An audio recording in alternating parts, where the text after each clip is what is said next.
Once upon a time, two friends joined forces to bring you the best in horror entertainment. Brian from the north, Tim from the south, each bringing their own unique perspective to the horror community.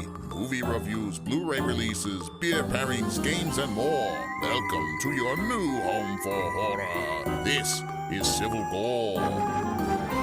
Hey there, everybody. We have got a great interview for you tonight. Brian and I, as you know, love films about cults, and we recently got a chance to check out a new one from Dark Sky Films called Night of the Bastard.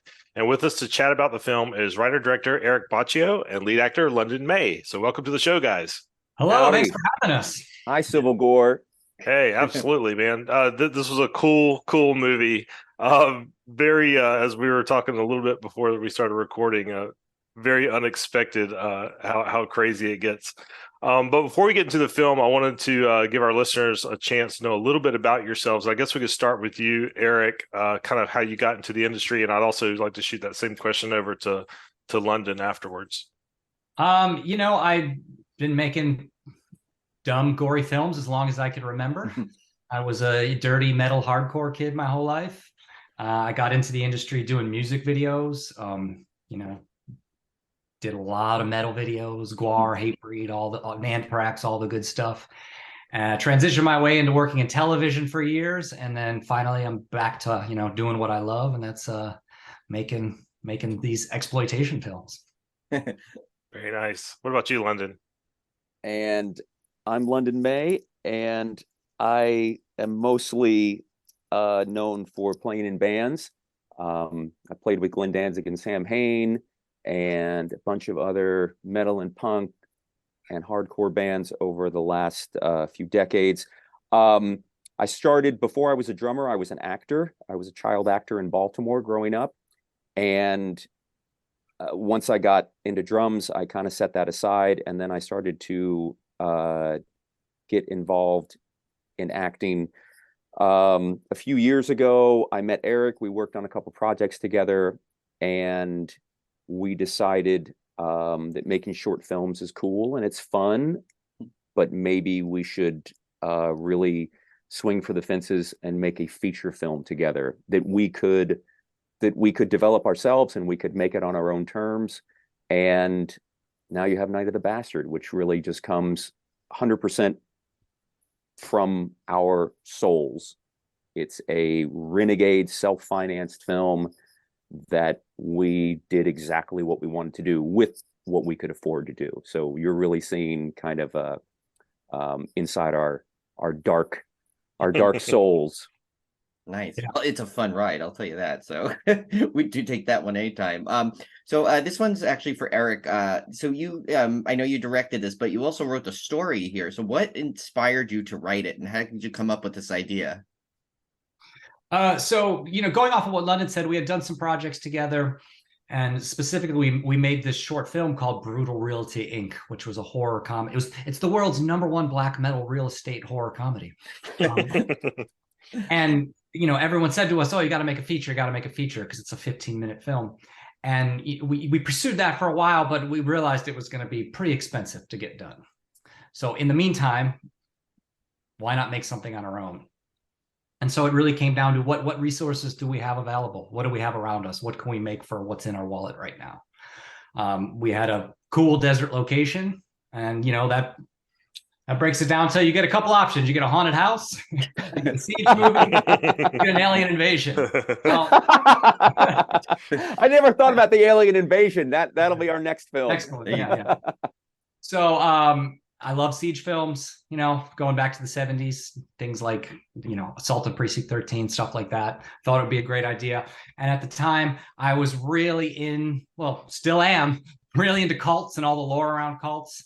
And I was reading about the Manson murders and Tex Watson, how, allegedly they stabbed Sharon Tate 16 times while she was 8.5 months pregnant. And it just planted the seed in my head. What if that baby had survived? Mm. And so London and I started throwing ideas around, and we came up with a story for Night of the Bastard.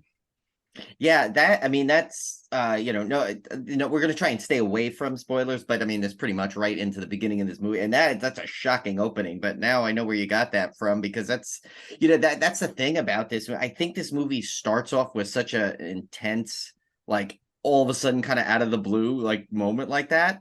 And where it looks like it's gonna, you're not sure where it's going right in the beginning, but then it starts off like that and it just keeps continuing like that. So I always love to find out what inspires such a plot like that. So that was great to know that it was kind of based off of something that you always were interested in. So Well, the first meeting that I had with Eric, where we decided we were going to take the plunge and together we were going to go into business together and create this feature film, which is a huge undertaking for blue collar full-time job having, nobodies like us. And he said, I might have come at him with a couple different ideas, and Eric said, I'll do it with one request, that we must do this within the first 5 minutes. And I thought, that's a huge ask. That is the craziest thing that anybody's ever, but that was Eric just saying, whatever we do, this has got to happen in the first 5 minutes. And what you see in the movie that happens in the first 5 minutes is exactly what Eric wanted to do. And I went along with it, and I'm glad that I did, because it was shocking to hear it at a little cafe in what, West Hollywood or North Hollywood? Yes. We met at a coffee place called Romancing the Bean. I like it. And this film is what we discussed. Yes. Nice. see, I would have went romancing the scone if I was the bakery, the owner. But that's just me. So, London, this next question is for you because you play a super cool character in this film. What kind of drew you to this project? Are you a fan of those kind of 70s exploitation movies? Like, what kind of drew you to this role? Well, it was definitely affordable if I produced the film, co-wrote the film, and starred in the film. It would definitely kind of cut down on our operating expenses. I grew up in the 70s, going to the drive-ins with my parents, seeing Race with the Devil, the Kolchak movies. These anti-hero roles have always connected with me. People who are loners, people who have been bullied, who have a straw dogs kind of way where they have a chance to kind of even the score. And I knew that this was not going to be, this was going to be a quick shoot, and that we had to come up with something that would be sort of easy enough for an actor without a lot of experience to handle. So a lot of it came from developing the character into something that I could personalize like that. If I had to kind of get into character, not that I was besieged by a cult, but there are things about it that I felt resonated with me more than some of the other acting gigs that I've had. So it was kind of tailor-made for a person with my background to just be able to jump in and hit the ground running. So yeah, and you, by the way, amazing performance. I think you had a lot of that heavy lifting, of course, in that film, and I thought you did an amazing job, by the way.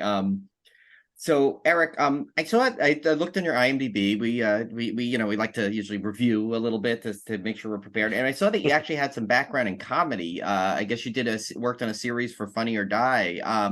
And so there were definitely like moments that, as intense as this movie is, I think any movie that intense has to have little bits of comedy in there. So is that something you always intended to make sure that it had that sprinkled in at spots? Yeah, of course. When you have $5 to make a movie, you don't want to take yourselves too seriously, or you're just going to fall flat on your feet.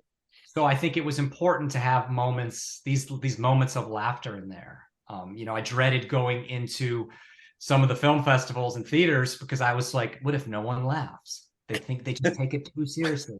So as long as, it's not a comedy by any means, but I've always intended on those moments because this stuff should be entertaining.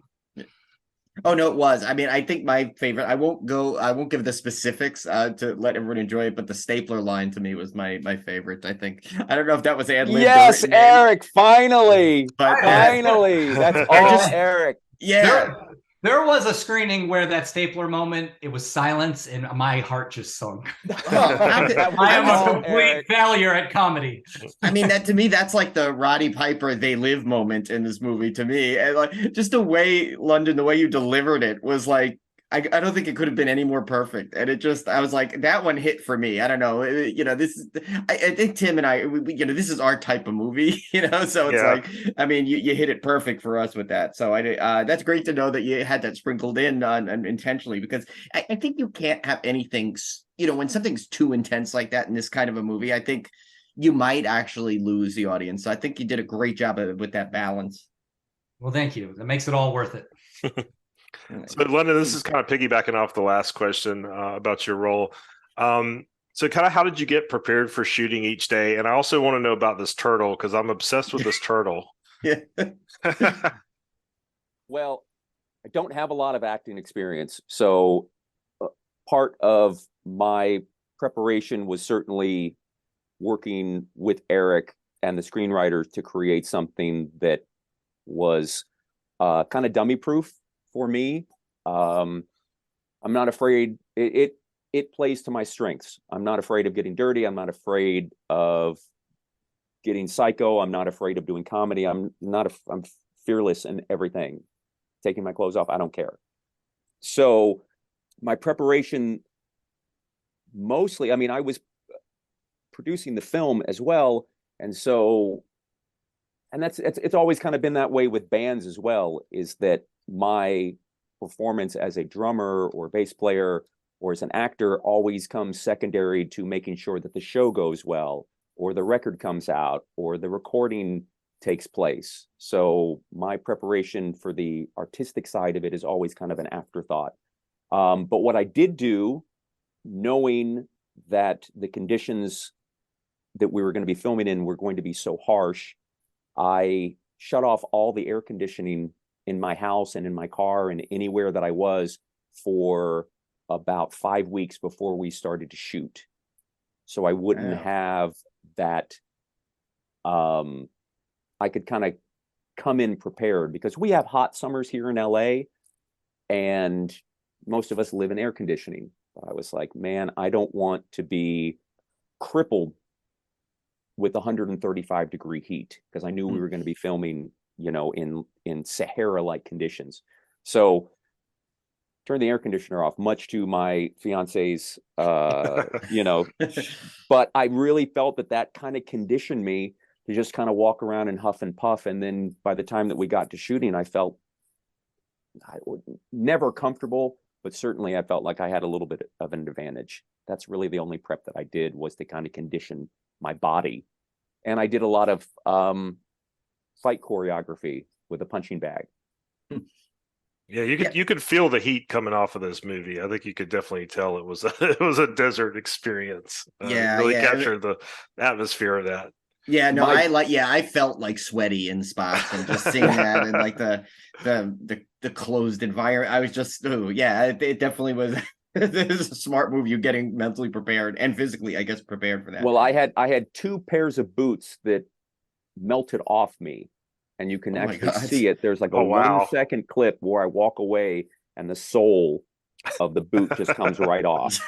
And so, I mean, it was like walking on the sun. Oh, wow, brutal. Yeah, I'm in New York, so it's like we get the we get the heat, but we get the freezing. So I don't know what I would be like in that kind of environment for too long. So this one's for both of you, and you kind of touched on it a little bit, but so with the with any kind of official release of a of your project that you guys have worked on, there's got to be some nerves involved, the reception it gets. But this film, I saw, it got a lot of nice wins and a lot of good accolades from the festival circuit. So does that help ease the emotion as it's about to release, that you got so much praise through the festival circuit? Go for it, Eric. Yeah, it's for both of you guys. So I mean, I'm a really harsh critic on myself, so it's But of course, I mean, of course, it meant a lot to be recognized at these festivals, so that really, I guess, eases the tension going into this release. But I mean, it hasn't even released yet, so we'll see. So this is a very in general. But at the same time, we made this movie to be very unapologetic. This movie's not for everyone. If you get it, you get it. Otherwise, I don't know. There's plenty of other, there's room for everybody, and there's plenty of other movies out there for people to enjoy and get behind. And personally, I think Eric and I have already won. The festivals and everything are great, but just, I mean, as you guys know, talking to filmmakers, making a movie, we already won. That everything else after that is just the cherries, multiple cherries on top. We couldn't be happier to be working together, finishing projects. This is LA. Everybody talks about doing stuff.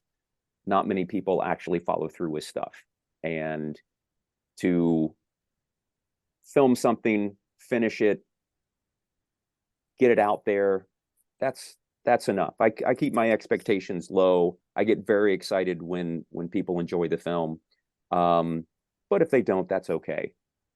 I've never, I mean, Eric and I are outliers. We've never tried to do anything mainstream.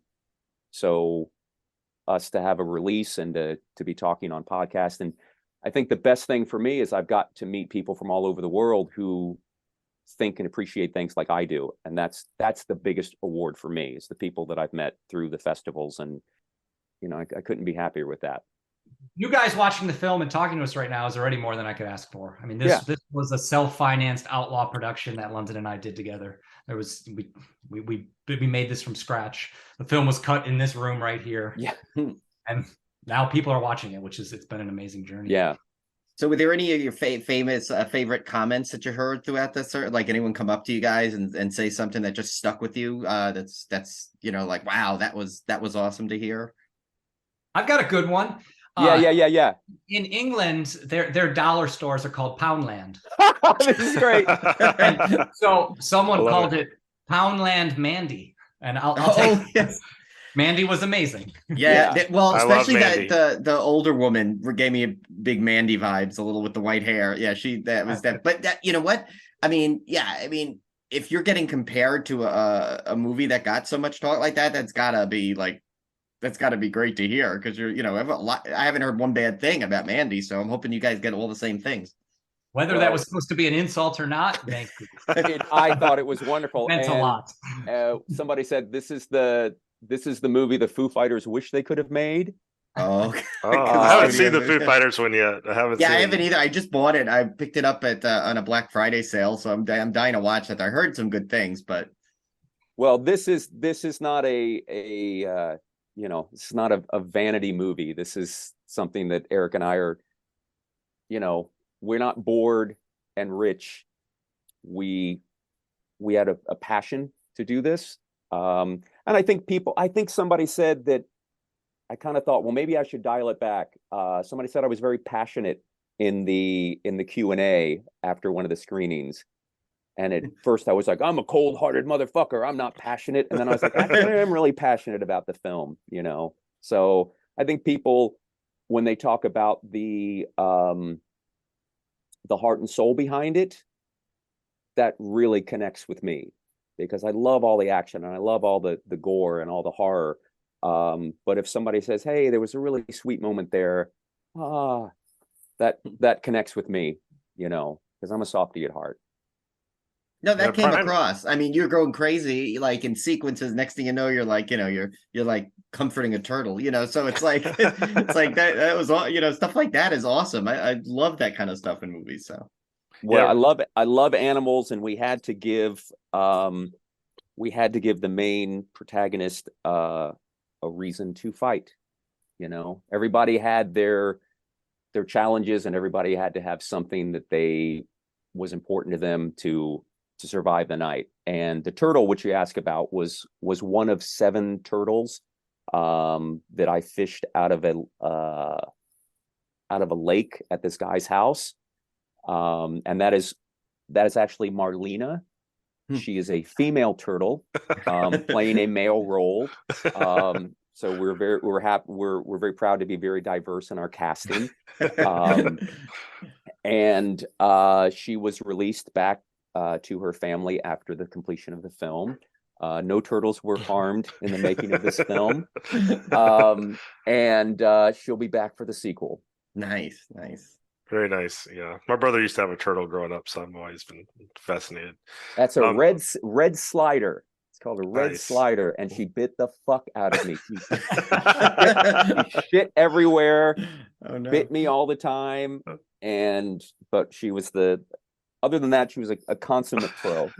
What is that quote, like that it's the worst to work with kids and turtles, right? Or something like that? Yeah. Yeah, well, Brian and I are a huge fan. Anybody who listens to our show knows we're huge fans of indie film, huge fans of independent filmmakers, and so we love getting you guys on to talk about how difficult it is to get a film created, because I think a lot of people take it for granted, and that maybe colors their perception. So Brian and I are certainly aware of the amount of work and creativity and struggle that goes into it, and that's why we like to give you guys this platform to explain that. Before we go, I did want to give you guys a chance to kind of pitch this film to our listeners, because there's a lot of cult films out there, and I love I watch every cult documentary, I watch every cult movie out there. I love that stuff. What would you guys say kind of sets this film apart, or kind of a reason to watch this above all other cult movies out there these days? Sex, nudity, gore, I like action, horror. I like it. Good answer. I mean, it checks all the boxes. I mean, everything, all the documentaries you're watching, nobody gets buck naked, or it's black and white and it looks like National Geographic.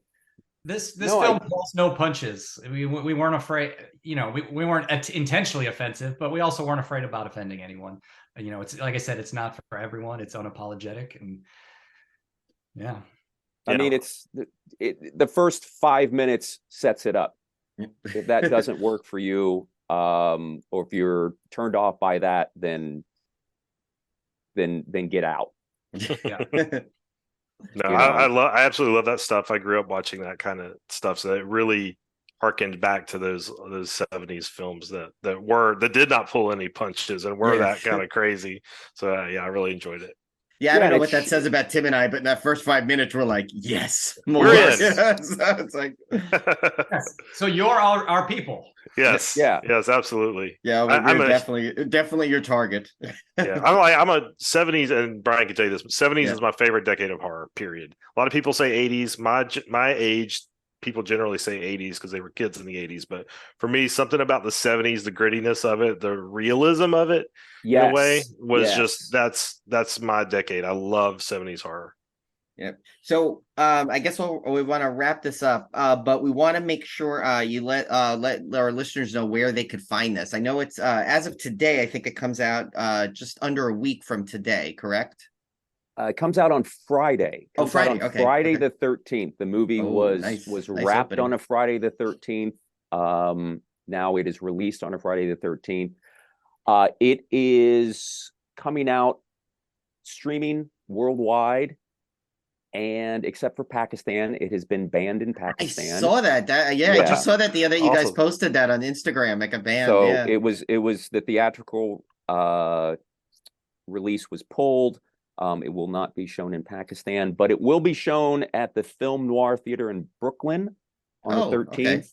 Okay. It'll be playing at Film Scene in Iowa City on the 18th, and it'll be playing at the Guild Cinema on the 20th in Albuquerque, New Mexico. Otherwise, it will be streaming on all your normal streaming platforms. Yeah, Apple Plus, Prime Video, Google Play, Vudu, Xbox, and Vimeo. Nice, very nice. Yeah. And you guys can put the hype sticker "Banned in Pakistan" across the cover now. Hey, as 70s guys, you know how important that is to be kind of a video nasty. Yeah, absolutely. When you talk about awards, when you talk about the things that people say to us, Thank you, Pakistan, for making this monster kid's dream come true. I think you need to have the poster have the turtle like holding up a little sign that says like banned in Pakistan. If There are so many millions of people there, and I know some of those people would love the film, and I wish we could just fly over and drop a bunch of DVDs, because I know that there's freaks everywhere, and we don't want to. We certainly don't discriminate, And at some point, I'll go to Pakistan and just set up a screening in the street or something. There you go. Well, yeah, and I know you mentioned DVD. I'm a huge physical media collector, so I hope when the DVD and Blu-ray release that there's a nice commentary track on there. If I could make a suggestion, because I would love to hear, like, as the movie goes, you guys describe what was going on. So, well, let me ask you, we consider that, and then we say, does anybody really care? Does anybody care how the movie was made, or is that just? Oh no, Tim and I are huge fans of that. We can only speak for ourselves. I mean, because I'm a physical media collector as well. I listen to every commentary. You do, okay. But again, I'm a big movie nerd. I love the behind the scenes stuff. So I don't know that everybody's the same way, but for me, yes, absolutely, every commentary. Well, I'm sure that everybody thinks that their movie was the most difficult one to make, but man, we take the fucking cake on this one. Yeah, it'll give us a chance to talk about the things you can't see, like the extreme heat and the active serial killer walking around in the background. Oh my gosh! And the arson. You forget, Eric, the arson. Remember the building caught fire next door? I mean, yes, that's right. Yeah, this movie was not supposed to get made. It is a miracle. It is a miracle. So you guys got to promise us, if this releases without the commentary track, we need to set up a watch party, and you guys can just tell us as we go along. Right? Yeah. Guaranteed. We'd want to hear it. We'd be happy to do that. We're talking about a VHS release as well. That would be cool. Oh, that's awesome. Yeah. I would probably get that just because, because that's exactly. Like such a VHS film at some level, it's like, and I mean that in the best way, Oh, absolutely. Like, it was meant for VHS. Yeah. That's like the one you'd like. I know I'd be like, it would catch my eye, and then like the old video store days of going up on the shelf and looking at that horror shelf and pulling that off. So yeah. Definitely. But yeah, thank you guys so much for coming on. This is great to talk to you. We both really love the film, and of course we wish you like tons of success with this thing. I know our audience seems to go along with what we like. I mean, that's I think why they listen to us, because they probably have that same thing. So I think I'm hoping our listeners really like buy into this film and all go out see it if it's in their area, or go rent it on digital, and just all the best to you guys. Please consider coming back on if you guys have any more upcoming projects coming out. Yes. Just definitely hit us up, and we'll be more than happy to promote it and have you guys back on. This has been awesome. So much. Thank you, Brian, Tim. Thank you. Night of the Bastard. It's a movie made by freaks for freaks.